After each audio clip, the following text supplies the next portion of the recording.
Desde a saída do jogo de videogame da linha de produção até o console do jogador, o caminho é longo. Só os mortos fedem assim. Por isso, os jogos eletrônicos precisam de um sistema eficiente de distribuição.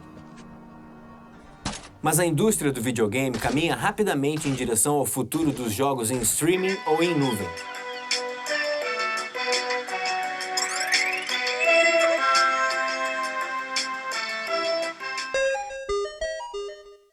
A mídia online, mídia física é coisa do passado.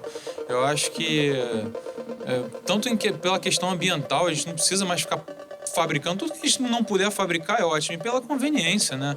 Tá sempre lá. Se você quiser instalar em outro computador, tá lá. Não tem que ficar procurando nada. É melhor para quem faz jogo também, porque você tem um controle melhor da pirataria, de como as pessoas estão usando o seu jogo. Eu sou completamente... Acho que tudo tem que virar virtual. Eu sou mais pela mídia física porque eu tenho um pouco de apego pelos jogos, assim, pela mídia mesmo, de ter aquela mídia. Eu acredito que a mídia online ela tenha mais facilidade para as pessoas, é um jeito mais fácil de você adquirir um jogo ou até mesmo jogar.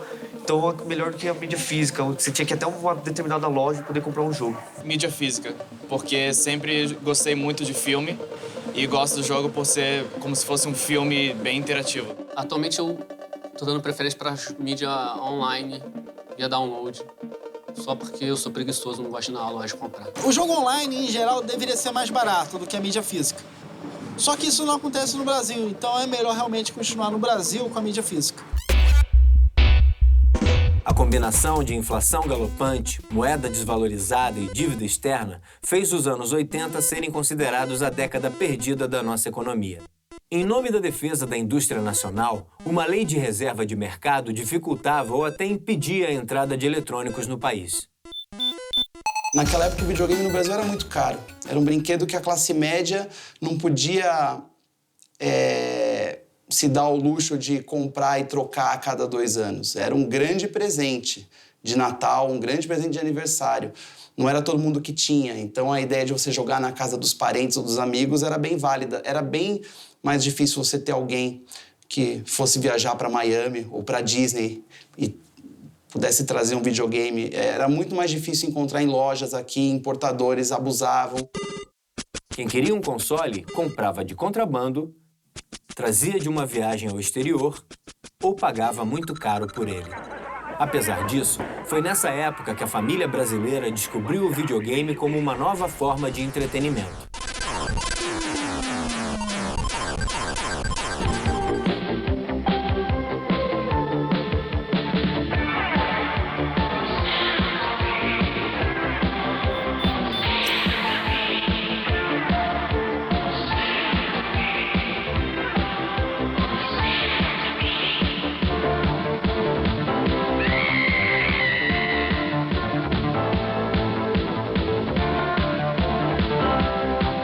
Eu ganhei um Atari, que foi dado por meus pais como uma espécie de chantagem, ou prêmio, melhor dizendo, porque eu passei de ano na escola, eu estava indo muito mal, eu poderia escolher um brinquedo no final de ano de Natal, se eu conseguisse passar de ano. Então eu estudei como nunca na minha vida e ganhei um Atari de final de ano. Eu morava numa casa e eu era o garoto ali do bairro que tinha um Atari. Então a minha casa era o lugar onde a molecada do bairro ia jogar Atari. Hoje a gente tem um cenário que lá por 2004, 2005, era quase inimaginável. 2003, 2002, digamos. Em 2002, 2003, ninguém poderia imaginar que essas empresas estariam no Brasil, porque o que a gente via era justamente o contrário. Parecia que estavam desistindo do Brasil. O Brasil era o lugar preferido da pirataria, era uma terra de ninguém, os impostos eram abusivos, nenhuma empresa séria conseguiria instalar negócio no Brasil e progredir. Eu ouvi isso da boca de um executivo de uma empresa de games há uns 10 anos, mais ou menos. Tentamos trabalhar sério no Brasil. É impossível. O Brasil não é um país sério. Então, essa era a imagem que o Brasil tinha lá fora. Que se você quisesse fazer a coisa do jeito certo, você não ia conseguir. Você ia ter que pagar impostos muito altos, a burocracia não ia permitir que os negócios andassem. O público estava mais acostumado a consumir pirataria, então não ia abraçar a causa oficial. Então, o Brasil era um caso perdido. O mercado passou por muitas fases. Então, quando eu comecei a trabalhar, era uma fase complicada porque a pirataria estava começando a se espalhar de uma forma muito grande que prejudicava demais a indústria local. E aí, vários outros pequenos segmentos começaram a aparecer. Naquela época, quando você falava em jogos, você só pensava em console, né? Não existia outro pensamento. A gente nem se lembra o quão difícil era ter videogame nessa época, porque a gente acha que hoje em dia é complicado, porque é muito caro, mas naquela época era muito pior. Naquela época era brinquedo para poucos mesmo. Então nada dizia que esse mercado ia vingar no Brasil, muito porque era elitizado. Mas vingou, por quê? Porque os jogos eram bons, porque eles prometiam e cumpriam.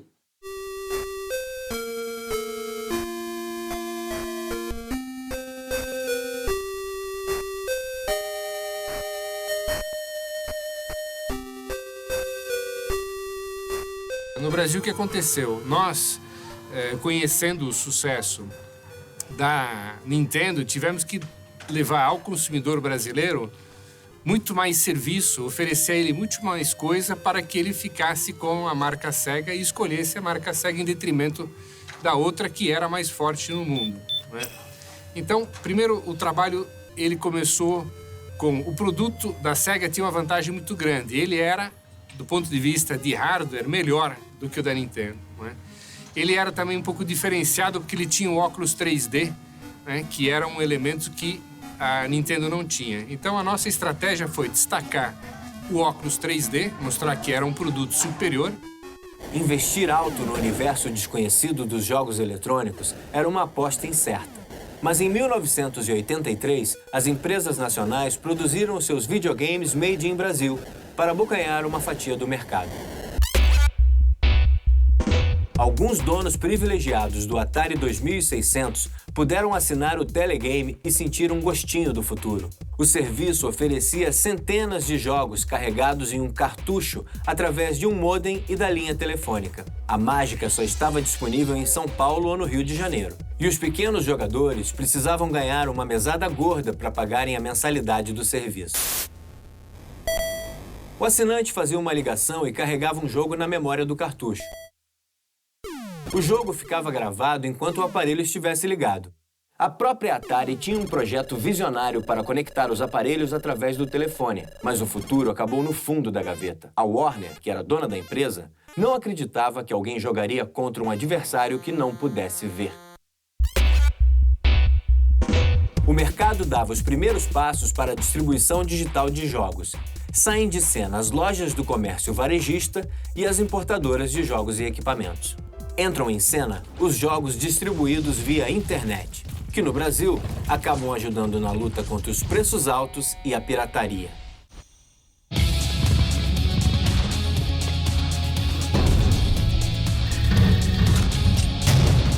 A distribuição online, ela tem algumas questões. Ela vai desde a facilidade de você comprar online até você baixar o próprio jogo online, que é o nosso caso. Então, hoje a gente faz distribuição de DVDs, mas assim, a grande maioria do conteúdo ele é baixado pela internet.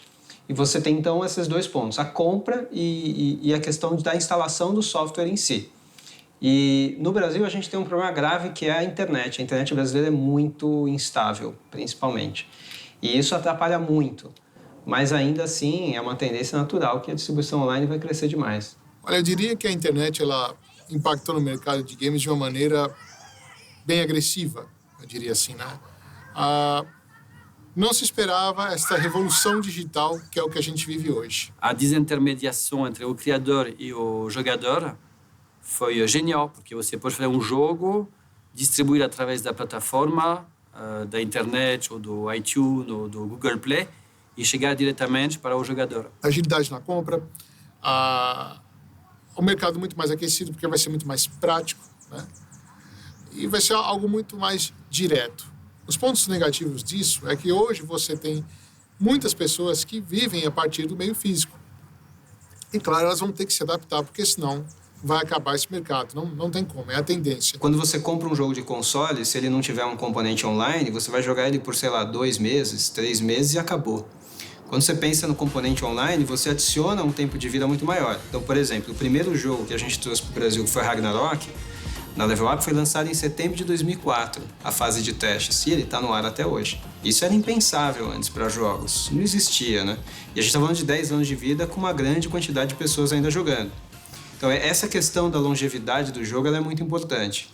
Uma segunda, que é fundamental, é a experiência que você tem com outras pessoas, que vai desde um ranking que você pode comparar a tua performance até você realmente jogar junto, jogar contra, porque antes ficava difícil de você ver quem realmente eram os melhores jogadores, hoje ficou mais fácil. Todos os jogos hoje da Ubisoft têm que ter componentes de comunicação entre os jogadores a partir da internet. Então isso é muito importante, é essencial. E todos os jogos agora têm essas opções de jogar com amigos, de jogar também remotamente com o seu tablet. Então você vai jogar no seu tablet com o jogo que você começou a jogar na sua TV, na sua casa. Então isso é uma inovação radical da internet, é o fato de poder jogar remotamente em qualquer lugar e com qualquer pessoa.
Em 2002, a empresa Phantom Entertainment anunciou o primeiro videogame para jogos sob demanda, ou seja, baixados no aparelho, sem CDs ou cartuchos. 2 anos depois, o The Phantom mostrou a cara em Los Angeles durante a feira de videogames E3. Misteriosamente, o projeto foi abandonado em 2006 sem grandes explicações, como se ele fizesse jus ao nome de batismo, o Fantasma. A distribuição digital abalou como nunca o mercado e botou fogo na discussão sobre o fim dos jogos vendidos em disco.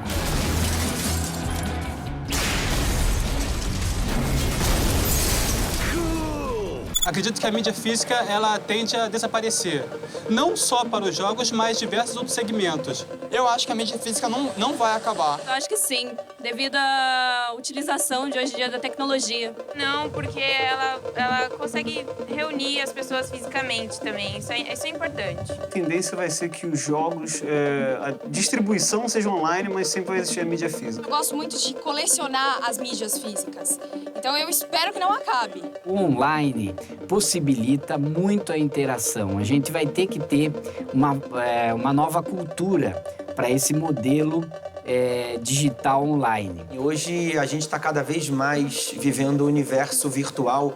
Você tem a oportunidade de ter pessoas conectadas mais com a internet do que assistindo televisão. Gosto da mídia física, mas eu acho que o jogo online é o futuro pela praticidade, na portabilidade de tudo. Se o jogo online conseguir ter a qualidade do jogo físico hoje em dia, é melhor esse jogo online porque você não precisa carregar mais CD, dá menos trabalho, menos lixo pro planeta Terra.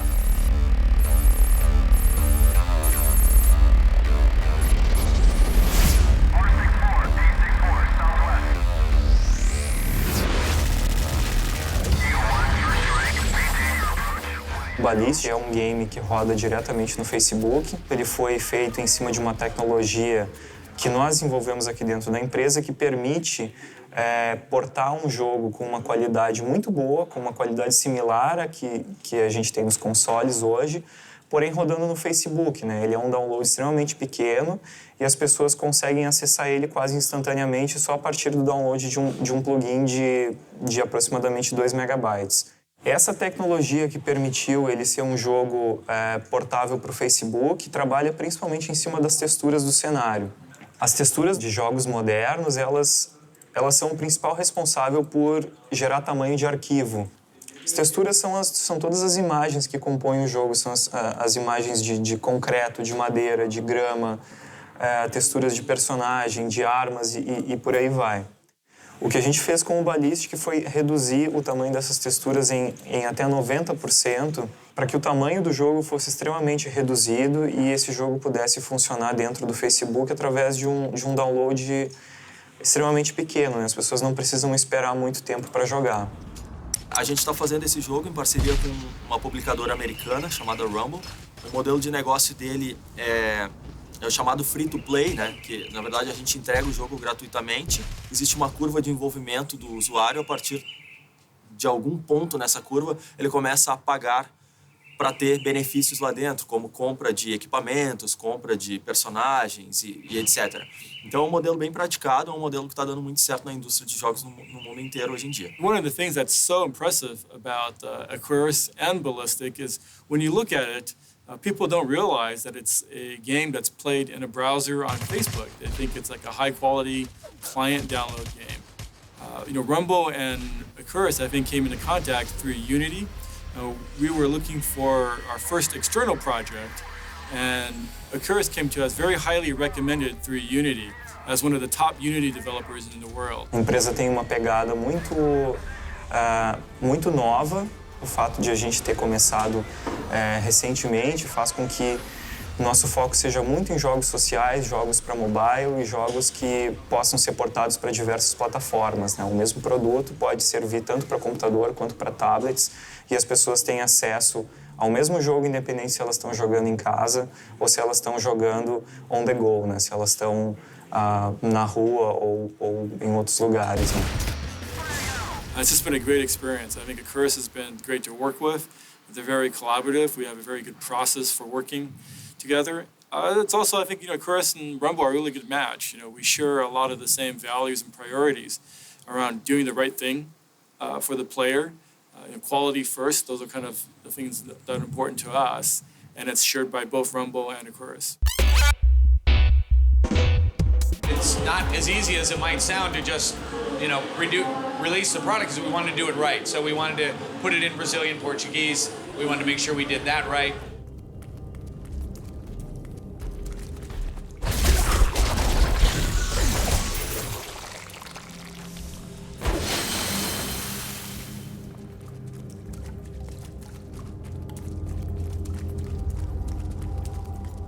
Passion of the gamer here and how enthusiastic they are in the game itself and the storyline, and we have here at the show we're having trivia contests and things like that. The questions that people can answer blows my mind. I mean, we're involved in the games every day of our lives, and we don't know as much as some of our fans here in Brazil know. So I think there's really that desire for really deep, rich stories and really interesting content. That is more the most interesting thing here. A guerra é o sangue vital deste mundo.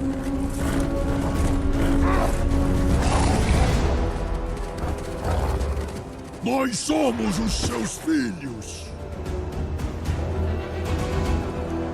A Neoplay é parceira de um dos principais publicadores mundiais. A Activision Blizzard é o número 1 e nós somos parceiros deles no Brasil com um contrato de exclusividade. Quando a gente fecha essa exclusividade, vem o pacote de jogos, né? Então, a gente não escolhe o jogo, e sim a gente é escolhido pela publicadora, tá? Nós somos hoje distribuidores da Capcom e da Konami e da Sega no Brasil. Eu estou falando!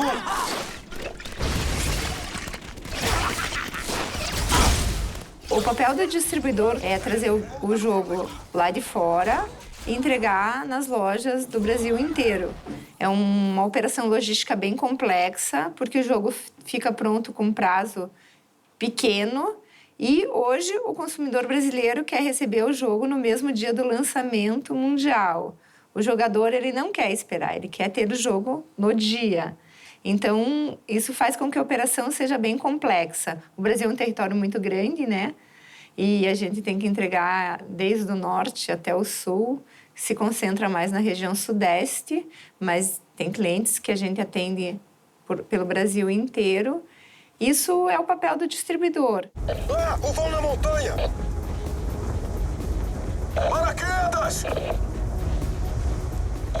E também ajuda as publicadoras no marketing, tá? Hoje a gente tem mais ou menos umas de 3 a 4 mil pontos de venda que vendem videogames no Brasil.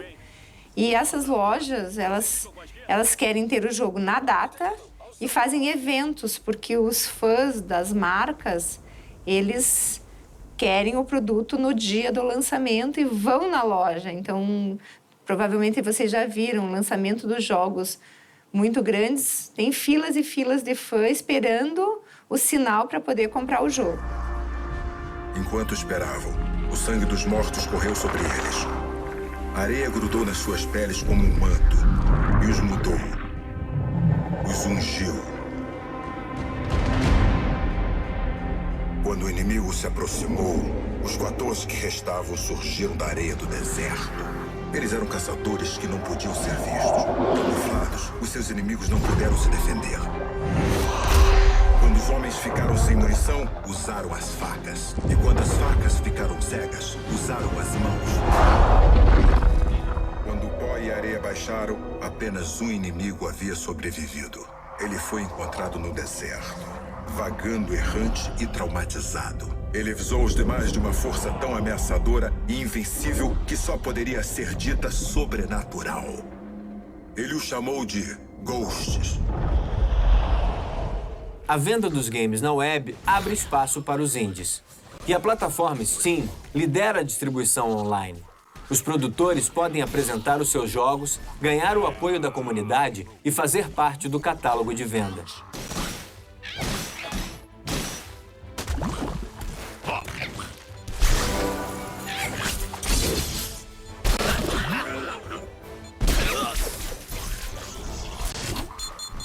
No momento que entra a distribuição digital, que hoje é mais personificada pelo Steam, né, as coisas são completamente diferentes, né? Então, na primeira semana em que o jogo é lançado, ele já está espalhado por todo mundo, né? A gente consegue acompanhar alguns dados pelas visitas no site ou, dependendo do jogo, enviando informações. E, simplesmente, na primeira semana, os jogos já estão em 60 países, 70 países. Bad Hats, que é um jogo também polêmico, né? Que foi desenhado com essa polêmica, né?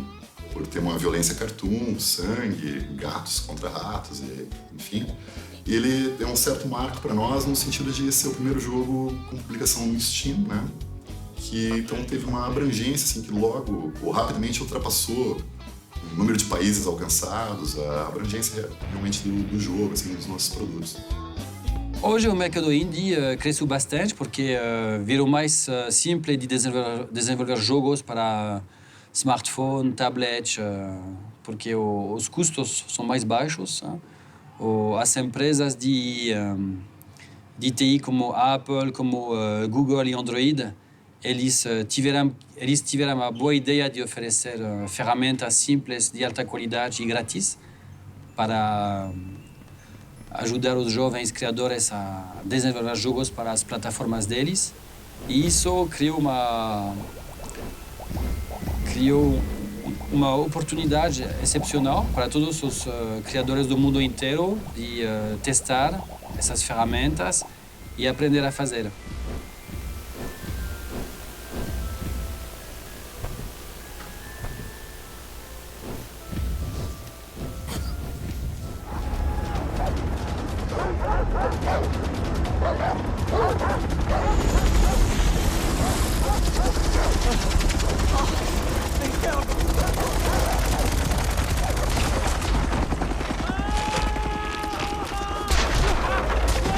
Eu prefiro jogar na internet, porque não dá pau, sabe? Eu prefiro mais a mídia física, que eu posso guardar, entendeu? Porque a mídia online, ela geralmente quando dá algum problema, entendeu? Na sua máquina ou no seu console, aí você acaba perdendo ela. Por mais que ela esteja salva por onde você comprou, entendeu? Você vai ter que fazer esse processo de novo, de baixar ou adquirir de novo o produto, entendeu? O mercado de videogames não para de se reinventar.